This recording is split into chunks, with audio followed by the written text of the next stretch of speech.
Pero que no me dicen nada. Yo siempre digo, son personas perdidas hablándole a perdido. ¿No me llama la atención? Y dice uno, pero tú no me llama la atención. Es que a mí me gusta leer, pero es que no me llama la atención. Porque la enseñanza de la palabra de Dios, que es lo que estáis haciendo vosotros, hermanos, desde un punto de vista quizás cognitivo, ¿no? No estáis pastoreando desde un punto de vista formal, por lo menos, ¿no? Pero estáis enseñando la palabra de Dios y es lo que está haciendo que las personas cambien. Le estáis dando el principio divino, el principio revelado por Dios, precisamente para que la persona sea una persona, para que la persona sea una persona integral. Le estáis dando los principios divinos para desarrollar sanamente las necesidades de la persona, de esa, y sobre todo de la más importante, de esa necesidad de relación con lo trascendental, con Dios, el leer, aprender y memorizar. La LOX y la LOE la han olvidado. El memorizar la palabra de Dios es lo que transforma a las personas. Así que los niños deben de aprender desde pequeñitos, desde tempranito en su vida, la Biblia, las cosas que Dios hizo, cómo Dios se ha revelado, cómo Dios ha actuado, cuáles son los caminos de Dios, y fomentar un interés genuino desde pequeño hacia Dios y hacia su pueblo, la iglesia, mientras aún se está madurando. Jesús crecía en sabiduría. ¿Pero cuál es la sabiduría por la cual Jesús crecía? El conocimiento de la palabra de Dios. Y es más efectivo, como dice la palabra, cuando se instruye al niño. Porque cuando fuese viejo, no hay que restaurar. Hermanos, nosotros somos aquellos que decimos que hay que prevenir, que no hay que curar. Y hoy en día la educación está curando, pero no está previniendo. Cada vez tiene que intervenir más el orientador y cada vez tiene que intervenir más el jefe de estudio. ¿Y eso qué es? ¿Prevenir? Eso es curar. Así que es mucho más fácil ayudar a los niños a conocer a Dios a través de la salvación, de la redención, de la palabra de Dios desde pequeñitos, y que crezcan en un mundo donde está presente Dios, como testigos directos del comportamiento moral o inmoral, de la existencia del pecado. Porque si el niño crece sabiendo que no hay límite y que no hay pecado, será susceptible de reproducir, cuando sea mayor, cuando sea viejo, dice la palabra, los comportamientos incorrectos. Hay que instruir sobre el pecado desde una edad temprana. Proveer un fundamento que ayude al niño a elegir y a elegir una trayectoria correcta en la vida, en comparación con todas las opciones incorrectas que sí se están enseñando. Que sí se están enseñando. Porque sí se está enseñando. No existe la educación neutral. Existe una educación que viene de arriba, ideológica. Y sí se está enseñando. Entonces nosotros, hermanos, enseñémosle a discernir el pecado de la voluntad de Dios, lo moral de lo inmoral, lo correcto de lo incorrecto, el camino recto del camino que no es recto. Y esa enseñanza viene del estudio, de la enseñanza, del escudriñar la palabra de Dios. Instruye al adulto, al adolescente, ¿no? Dice la palabra, ¿no? Al niño, desde pequeñito, en el camino correcto. Y aun cuando fuere viejo, no se apartará de él. Que eso es lo que nos dice la palabra, hermano. Pero fijaros el nivel de aprendizaje del cual nos habla la palabra. Es un aprendizaje cognitivo. Pero dice Deuteronomio 6, versículos 6 y 9, que estas palabras que yo te mando, hablando de la palabra de Dios, que yo te mando hoy, dice el Señor a su pueblo, estarán sobre tu corazón. No solamente las enseñarás, sino formarán parte de ti. Se las repetirás a tus hijos, las enseñarás y hablarás de ellas estando en la iglesia, ¿no? En tu casa. Porque, hermano, ya sabéis que la enseñanza no es transmisión de conocimiento. La enseñanza es aquello que se transmite cuando se vive. Y hablar de ella en tu casa y cuando andes por el camino. Hermano, la palabra de Dios no es para la iglesia o para la casa. Es para enseñarla en la calle, para evangelizar, para transmitir en el camino cuáles son las verdades y las alternativas de Dios para este mundo que no le conoce. Y al acostarte y cuando te levantes, no solamente para un momento puntual en la semana, el acostarte y el levantarse es una especie de símbolo de la trayectoria de mi día, del lunes. Yo siempre suelo hablar mucho más del lunes que del domingo. El domingo no tengo yo problema, pero yo siempre hablo del lunes, hermano, del lunes. Yo reivindico los días laborables para el creyente y para la iglesia. Y dice, y las atarás como una señal en tu mano. Como símbolo de la guía de tu vida, ¿no? ¿Yo dónde voy? Átala en tu mano. ¿A dónde te diriges? Donde la atadura te dice, no haz lo que quieras, sino yo te ato, te limito. Pero una limitación de libertad. No existe más libertad que la esclavitud de Cristo, hermano. Aquí puedo yo hablar entre creyentes, no hace falta que explicarlo. El que es esclavo y siervo de Cristo es aquel que es libre. La roca de la casa, cuando hablamos de la roca de la casa que está en la arena y de la casa que está en la roca, esa roca no es Cristo, no es Temelios. Dice, ese es Cristo, ¿no? Pues dice la palabra, el que conoce, escucha mi voluntad y la hace, esa es la roca, y la hace, lo compraré con un hombre prudente. Pero quien conoce mi voluntad y no la hace, ese es un hombre insensato. Yo conozco a Cristo y sé lo que dice su palabra, pero mi roca, que por supuesto es Cristo, es mi temelios, mi fundamento de mi vida, pero la roca de la que está hablando aquí, la estabilidad de mi vida es conocer y hacer.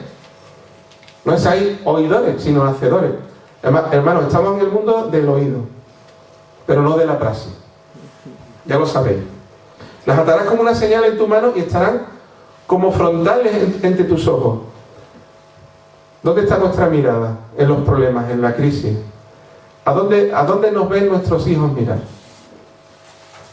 A Cristo, ¿no? Puesto los ojos en Jesús, el autor y consumador de la fe. Es el mejor antivirus. El hermano va a hablar de digital, ¿no? El mejor antivirus que hay es Cristo Jesús para mi vida.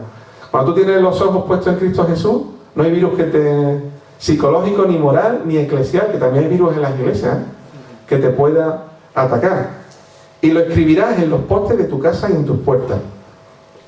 Es decir, hermano, la mejor enseñanza y la mejor forma de tú llevar a una persona a Cristo es esto. Siendo tú una persona que ama a Cristo, siendo una persona que amas a Jesús, siendo tú una persona que conocedora de la palabra, que lees la palabra y que te ven como ejemplo, como sal y luz, es la mejor forma de decirle a tu hijo, esto no es solamente una cosa de la iglesia, es una cosa que es mi vida. Sea un ejemplo para aquel o aquella persona a la cual tú quieres llevar a los pies de Cristo Jesús. Y eso es lo que el mundo necesita, hermano. No solamente oidores, sino hacedores. Hermano, lleva a los niños a la dimensión social que Dios ha preparado para los creyentes, que se llama la iglesia. Cuando Jesús habla en el Sermón del Monte, que se utilizan en todos los manuales teológicos de ética, está hablando de una forma diferente de hacer las cosas, que en el mundo no la encontramos. En el mundo no encontramos una dimensión social apropiada para mi hijo, ¿verdad? Pero mi hijo tiene que estar en el mundo, yo no le puedo meterlo en una burbuja, pero necesita ver cómo se hacen las cosas conforme a la voluntad de Dios, y no solamente por su padre y por su madre. El niño necesita ver que la religión no es algo de puertas para adentro, sino que la religión, en el buen sentido de la palabra, es algo que forma parte de la vida. Por eso yo reivindico la iglesia y reivindico la escuela. Porque la escuela forma parte de la vida. Y lo que no se enseña en la escuela, estamos diciendo al niño que esto no... Pues, ¿cuánto tiempo se tiran allí? Que no forma parte de tu vida. Cuando nosotros enseñamos la palabra de Dios en la escuela, estamos diciendo, esto es algo de la vida. Esto es algo importante para ti. Comparte personalmente, en familia, en el ámbito más familiar, más cercano, pero también en el ámbito protegido y bendecido por Dios, especial, para tú mostrarle a tu hijo cuál es la voluntad del Señor para la humanidad. Que se ve en la iglesia, donde ves una dimensión social genuina, auténtica y sana, ¿no? Por lo menos así debería de ser. Pero después llévalo al ámbito de la escuela para que vea que es importante. Así que, desde el comienzo, hermano, debemos ser honestos y abiertos con los niños sobre la vida cristiana, que no forma parte de una esfera eclesial. Muchas veces los niños ven solamente el tema de la relación con lo trascendental con Dios, quizás en la iglesia. Porque hemos delegado, ¿no?, los padres, esto a la iglesia. Qué mala enseñanza, ¿verdad? Qué enseñanza más imparcial, ¿no? El niño no aprende solo en la iglesia 2 horas a la semana. ¿Acaso podríamos nosotros llegar a creer que un niño, su vida se forma en 2 horas a la semana? Qué cosas más absurdas, ¿no? Pero a veces en la práctica yo veo hay hijos de creyentes que se forman solamente 2 horas a la semana, porque en la escuela es algo relegado o no existe. En la casa no hay tiempo. Los padres no leen la palabra. Los padres vienen cansados a leer la televisión, la palabra del hombre, que nos dice que somos seres que formamos parte de la cadena del consumo. Y en la iglesia a veces se va a lo estrictamente necesario a la iglesia, al culto, ¿no? Para decir, hombre, es que si no voy a la iglesia por lo menos al culto, es que ya incluso me pueden echar hasta de miembro, ¿no? Pero ¿qué relación tengo yo con la iglesia? Una relación, valoro yo lo que significa la iglesia, la asamblea. Teológicamente la iglesia tiene un peso importantísimo en la palabra de Dios, porque es el Israel de Dios, es la asamblea, es el cajal de Dios.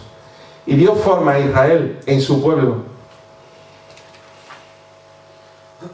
La iglesia es terapéutica, hermano. Y la iglesia forma parte de Dios para tu crecimiento espiritual. Sin iglesia no se puede concebir un creyente. Dios y su palabra hablan mucho del pueblo de Dios. Y la iglesia forma parte de tu familia y del plan de Dios. Yo siempre digo, no te metas con la novia de nadie. Y la iglesia es la novia de Cristo, hermano. Así en broma, ¿no? Pero es verdad. Así que hay que permitir que los niños crezcan integralmente, no solamente en el concepto ni en el espacio, sino en el tiempo también. En los tiempos que los niños tienen una relación natural con las cosas de Dios. Y el niño no va a comprender que las cosas de Dios son cosas naturales y necesarias si la viven solamente puntualmente. Así que usar la escuela, hermano, usar la familia. La familia es un núcleo de adoración. La familia es un núcleo de aprendizaje de la palabra de Dios. También la escuela y también la iglesia. Si el niño ve en todos los aspectos más importantes de su vida, como es la familia, la más importante, en la escuela, y también hay un compromiso con la iglesia donde le estamos enseñando a decir que las cosas de Dios son importantes en tu vida. No solamente puntual, sino forman parte de tu vida. Y lo que el niño no viva diariamente, él va a aprender de que no es importante, de que no tiene valor.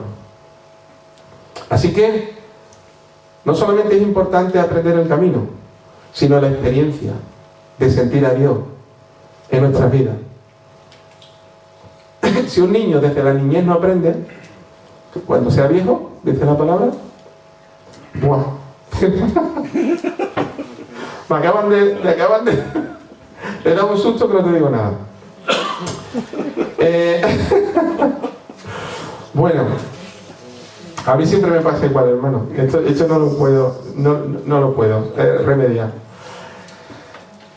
Dentro de la propuesta hablaba también de fase del acercamiento del niño, adolescente o joven a Jesús. La primera fase que hemos hablado antes es la fase que podemos denominar parental o familiar. Hay que tener en cuenta que el ambiente, y muy claramente la familia, es un factor condicionante muy fuerte. Vais a ver en mi tono que me ciño bastante más al guión, ¿vale? Así que si veis en mi tono un poquito menos académico, es que no tengo tiempo, ¿vale? El niño proyecta la relación con los padres y la familia hacia Dios. Es decir, la imagen de Dios reflejará la imagen que percibe el niño de sus padres. Por tanto, hay un condicionamiento afectivo que entra en juego con la relación con Dios. ¿Qué padres tengo? Que Dios existirá. Dios tiene un plan y un propósito para cada niño, ¿verdad? Para cada uno de nuestros hijos. Nuestros hijos es una vida que Dios nos da como una gran responsabilidad, ¿no?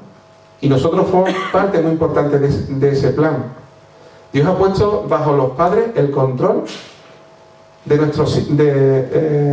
los hijos durante aproximadamente un tercio. Fíjate qué importante, un tercio de nuestra vida. Por tanto, los padres son los responsables de la enseñanza y de enseñarles las normas de Dios. Y son los padres, porque es una responsabilidad a que Dios pide cuenta en cuanto a la instrucción de sus hijos en la palabra. Dios te da responsabilidad, Dios te pide cuenta. Así que esta posición de responsabilidad que tenemos los padres es importante porque ellos van a recibir esa dirección. Así que hay hoy en día un problema, que es una actitud general de desconfianza y falta de respeto a las posiciones de autoridad. Nosotros tenemos que demostrar, hermanos, que la autoridad es algo bueno. Porque todos los niños que yo conozco le huyen a la autoridad. ¿Cómo estaremos enseñando la autoridad de tal forma que todos los niños creen que es mala? Incluso en las iglesias creen que la autoridad a veces es negativa. No hay nada más bueno que una persona que sirve con autoridad. Pero no hay nada más malo que una persona que tiene autoridad y no sirve. El ejemplo es servir, pero con autoridad. Que no se nos quite la autoridad. Sin autoridad no hay servicio, hermano. Hay servilismo. Y Dios no nos ha llamado a ser serviles, sino a ser siervos. Honra a tu padre y a tu madre, dice la palabra. Es el primer mandamiento con promesa, para que te vaya bien y tenga larga vida en la tierra. Pero la segunda etapa, la social, es eclesial y escolar. Hemos estado hablando. La escuela es una plataforma de socialización y a través de ella nos creamos modelos. ¿Qué modelos queremos que tengamos nuestros hijos? Cuando seamos adultos descubrimos el valor del grupo. Es un valor social. ¿Qué modelos de conducta nos da la escuela? ¿Qué modelos de moral nos enseña la escuela? En el Antiguo Testamento, Dios, mediante el pacto que Dios hizo con su pueblo, usaba la asamblea de Dios, la asamblea del Cajal, que encierra una idea de pueblo, de sociedad, la idea de personas que son llamadas a ser diferentes. Y los israelitas tenían una conciencia tan grande de pueblo de Dios que es casi el único pueblo que ha llegado hasta nuestros días, porque lo que ha inculcado Dios del conocimiento de la importancia de ser pueblo se ve claramente en Israel. Es importante ser pueblo, es importante ser asamblea, es importante ser iglesia. La palabra hebrea cajal se traduce en el griego por eclesia, que son aquellos que son llamados para formar parte de ¿qué? De un pueblo con un propósito, de estar en un mismo lugar, formando un solo corazón y una sola alma, la asamblea. Y sin asamblea, sin pueblo de Dios, el niño no puede crecer. Tenemos muchos problemas, dificultades añadidas en el siglo XXI. Una de ellas es el tecnicismo. La psicología se ve tremendamente afectada por el tecnicismo, hermano. El tecnicismo domina al joven, a sus relaciones, a sus actividades, a los niños, a los jóvenes y a los adolescentes y a las personas mayores. Y eso es una dificultad añadida para la valoración y práctica de una relación, porque es que no tenemos tiempo ni descubrimos la relación. Estamos mediatizados, estamos pragmatizados en una sociedad que domina a gran parte de los niños ya. Ya hay niños con iPhone por ahí, con los jóvenes, y que solamente es valioso lo que es útil, y a veces Dios no es valioso si no es objeto de interés o de comercio o es útil, y a veces el niño ve a Dios como una relación, como una extensión de ese tecnicismo, de ese pragmatismo, es decir, todo lo que no sea ejercicio de compraventa, de uso para mi vida y uso personal. ¿Os acordáis de la inmadurez religiosa? Pues no tiene sentido para mí. No llena mis necesidades momentáneas. Así que la necesidad de Dios se reduce a prácticas aisladas que se hacen en los momentos de necesidad. Domina el concepto de McDonald's, ¿no? En las relaciones, ¿no? De comida rápida, ¿no? Lo que no sea pragmático no vale.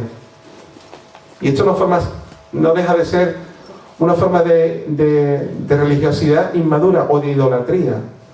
También existe una cosa que está afectando a los hijos, a los jóvenes adolescentes, que es el hedonismo. Todo lo que no me dé, que no sea agradable, no me sirve. Si es desagradable, no lo quiero. Mi querer está unido con el sentir, con el deseo, con el placer, con la satisfacción, con la felicidad placentera. A veces los niños no hacen algo si no les da satisfacción, y a veces los maestros de escuela dominical no enseñan algo que no les dé placer. ¿Cómo que no? Lo que tienen que tener claro, lo que tienen que enseñar no son ellos, sino somos nosotros. Yo no enseño en la escuela dominical o enseño a los creyentes para que se lo pasen bien o para que tengan placer, sino la palabra de Dios. Que os dé placer o no me da igual, que me dé placer o no me da igual, porque a veces la palabra del Señor es dura, ¿no? No vale el evangelio light, el evangelio auténtico de la palabra de Dios, y hay que enseñar lo mejor posible, ¿no? Con amor y con misericordia, pero hay que enseñar la palabra de Dios. El otro día hablaba yo en mi iglesia con unos jóvenes, dice, ¿no podemos hacer cosas que nos gusten a nosotros? Y digo, pues no. Y se quedaron de piedra. Digo, yo te lo voy a explicar. 2 horas me costó. Pero al final dijeron, dice, José Antonio, qué bueno lo que me has dicho.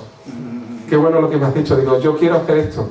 Yo no quiero hacer más lo que yo quiera, sino lo que Dios quiere para mi vida. Así que, a veces, la imagen que nosotros damos puede ser una ayuda o una dificultad para llevar a los jóvenes, a los adolescentes, a los niños, a las personas maduras, adultas, a los pies de Cristo. Como no tengo tiempo, no voy a hablar ni del Dios mágico, ni del Dios abuelo, ni del Dios Padre Ley, ni del Dios... Porque son básicamente imágenes que nosotros estamos dando, ¿no? Un poco, distorsionadas de la realidad de Dios. Tampoco puedo hablar, porque me imagino que también la conocéis, ¿no? Las distintas líneas educativas y las distintas etapas por las que pasa un preadolescente, un adolescente y un niño y un joven. Porque no son las mismas necesidades espirituales que pasan cada uno de nosotros. Pero me imagino que eso lo tenéis convalidado, ¿no, hermano? Os voy a pasar, pero para terminar, porque no tengo tiempo, hermano, lo siento mucho, quiero simplemente concluir con lo siguiente. Que la iniciación religiosa de los niños, de los preadolescentes, de los adolescentes, de los jóvenes y de todas las clasificaciones que nosotros queramos decir, va mucho más allá de la transmisión de conocimiento o de la transmisión de una escala de valores por parte de los profesores o de la familia. Lo importante es transmitir a Dios, no solamente enseñar a Dios, sino transmitir a Dios. La iniciación religiosa cristiana se parece más a preparar un encuentro que a impartir una asignatura. Yo creo que nosotros lo que tenemos que ser Es como que alguien muy importante va a venir a tu vida y cómo te preparo yo para que tú lo puedas recibir. Porque realmente el encuentro es muy especial. Aquí los hermanos se han esforzado por preparar un encuentro lo más bonito, ¿no? Limpio y interesante posible, ¿no? Para que vosotros cuando vengáis aquí tengáis un encuentro maravilloso. Pues esa es realmente la clave de llevar una persona a los pies de Cristo. Que nosotros seamos aquellas personas que preparamos un encuentro. Así que el programa de iniciación a la experiencia de Dios tiene muchas vertientes. Una de ellas es desarrollar una imagen en nosotros que le muestre a ellos cómo va a ser Dios, ¿no? De amor, pero de justicia, de misericordia. Demostrarle lo que es una relación con Dios como Padre, desarrollar la imagen en nosotros. O sea, transmitir a Dios en nuestras vidas y tener una relación en nosotros mismos con el Hijo de Dios. Es decir, desarrollar primeramente una imagen en ti para que el otro la pueda desarrollar. Decía Pablo, imitadme a mí, como yo imito a Cristo, ¿no? Ser imitadores de mí. Así que cada uno de los vértices de esta figura, una, la vertiente cognitiva, relacionada con el conocimiento, con la comprensión y el desarrollo de la enseñanza de la palabra de Dios, que es la que nos da el camino correcto, la que nos hace que desaparezca esa relación inmadura, tiene que ser compensada con la realidad de que ese conocimiento en Dios en mi vida no es solamente un conocimiento mental, sino que es un conocimiento que me ha transformado a mí. Esto funciona, hermanos, que esto funciona. Tiene que ver mucho más con el desarrollo de habilidades o de creencias, sino con la relación. La historia cognitiva, la parte cognitiva, pero la experiencia con Dios, hermano. Y yo diría que, hermano, debemos de recuperar la pastoral familiar. Debemos de recuperar la pastoral familiar. Tenemos que ofertar amor en nuestras casas. Tenemos que vivirlo. Tenemos que comprometernos nosotros a ser ese ejemplo. Tenemos que crear un clima de intercambio, de enseñanza, pero de transmisión, de empatía divina. No debe ser un mero adoctrinamiento, sino debe ser una pastoral. Hermano, cada uno de nosotros somos pastores en nuestras casas. Habrá pastores en las iglesias, ¿no? O hermanos, o según el tipo de congregación que tengamos, ¿no? O ancianos, y eso existen en las iglesias. Pero nosotros somos ancianos o pastores en nuestras casas.